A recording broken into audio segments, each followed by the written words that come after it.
Assalamualaikum warahmatullahi wabarakatuh. Saya Dion Pramudana ingin mempresentasikan makalah tentang laporan arus kas. Pengertian laporan arus kas merupakan laporan yang memperlihatkan secara rinci arus kas yang masuk atau penerimaan dan kas yang keluar atau pengeluaran dari suatu perusahaan. Selain itu, menurut Kamus Besar Bahasa Indonesia atau KBBI, arus kas berarti pemasukan dan pengeluaran uang tunai perusahaan berdasarkan harian, mingguan, dan dalam rentang waktu tertentu. Komponen laporan arus kas. Terdapat 3 komponen pada laporan arus kas, yaitu 1. Arus kas dari kegiatan operasi. Arus kas dari kegiatan operasi adalah arus kas yang berasal dari transaksi yang berasal dari kegiatan itu sendiri. 2. Arus kas dari kegiatan investasi. Arus kas dari kegiatan investasi adakah arus kas dalam bentuk pemasukan atau pengeluaran. 3. Arus kas dari kegiatan pendanaan. Biasanya arus kas dari kegiatan pendanaan ini berasal dari transaksi yang memengaruhi utang dan ekuitas perusahaan. Tujuan dan fungsi laporan arus kas. Tujuan dan fungsi yang paling utama dari laporan arus kas adalah pada informasi yang diberikan, yaitu penerimaan dan pengeluaran dana kas pada suatu periode. Laporan arus kas sendiri secara khusus memiliki tujuan sebagai 1. Kemampuan entitas dalam mendapatkan arus kas. 2. Transaksi investasi dan pendanaan kas. 3. Kemampuan entitas untuk membayar dividen dan kewajiban. 4. Keterangan atas perbedaan antara angka laba bersih dan angka kas bersih. Manfaat dari laporan arus kas. Pasti laporan arus kas mempunyai manfaat yang besar, tidak hanya bagi internal perusahaan saja, tapi juga bagi sejumlah pihak eksternal lainnya seperti investor, kreditor, dan lainnya.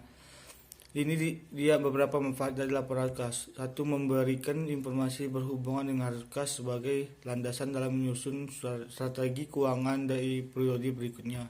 2. Mengetahui seberapa besar kemampuan perusahaan mampu membayar dividen serta membayar kewajiban seperti menggaji karyawan. Penyusunan laporan arus kas. Dalam penyusunan laporan arus kas biasanya dilakukan oleh 2 cara, yaitu metode langsung dan metode tidak langsung. Dari sisi laporan kedua metode tersebut tidak ada bedanya, yang ada hanya dari cara penyusunan laporan saja, yakni dari aktivitas operasionalnya. Metode langsung.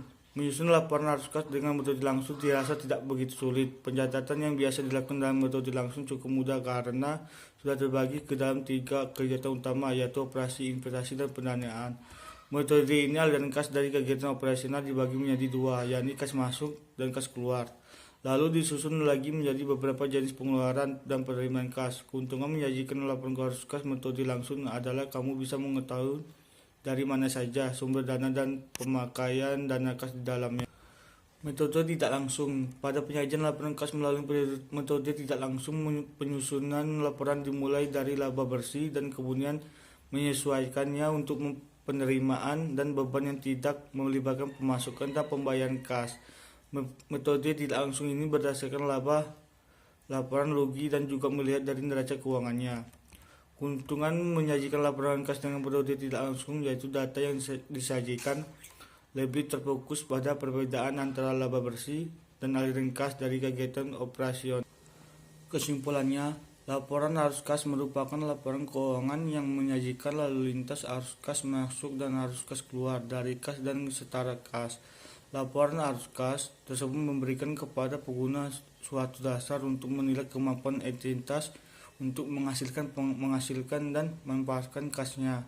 Laporan arus kas digunakan oleh pihak manajemen untuk mengevaluasi kegiatan operasional yang telah berlangsung dan merencanakan aktivitas investasi dan pembiayaan di masa mendatang. Cukup dan sekian, terima kasih. Mohon maaf kalau ada salah kata. Wabillahi taufiq wal hidayah. Wassalamualaikum warahmatullahi wabarakatuh.